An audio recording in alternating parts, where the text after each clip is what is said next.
right? And I decided that I don't have time for school. So in 12th grade, a month before graduation, I quit school. I told you, I had bright ideas. Now, I was also a liar, and I always lied to my mom. Always. You know, some of y'all remember when the bus fare was only 10 cents? That was way back when. Yeah. And she would give me that 20 cents to go to the employment agency to go look for a job. And every day she'd come home. My mother did domestic work. We grew up poor. Right? She did domestic work. She cleaned other people's homes to support her 5 children. Right? And every time she came home, I lied. And one day she came home and she said, "Did you find a job today?" And I said, "Oh, they told me to come back Monday." Now, it's already just Tuesday. Right? So I tell her next Monday, so I figure I got a whole week not to do nothing except get drunk out there with the fellas. She said, "Well, give me the key." Key for what? The key to the front door.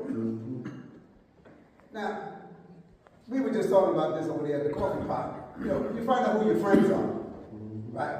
I said, I got plenty of friends I can stay with. I don't have to stay here. You know, I'm 17, 18 years old. So I go to one friend's house, and the second night I spend the night, he said, "Man, my mother was giving me some grief. I can't stay." And I go to my other buddy's house, right? I'm there like 4 days.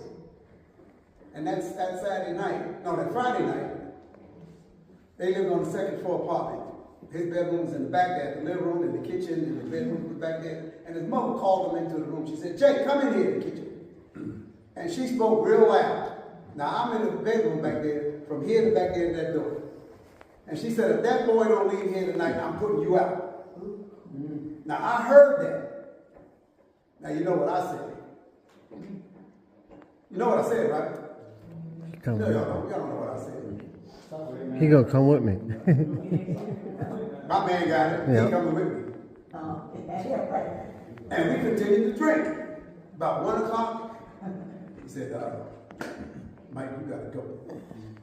I'm like, "What?" He said, "You gotta go." Now, I'm told out drunk, and I went down the flight of stairs, and I went to the front door. They had the last 4 steps, and I went down, and I fell. Now, I'm gonna tell you, I honestly tried to pick myself up. Now, I didn't have nowhere to go, but I knew my mother's house was up the block. So I began to crawl like a little baby.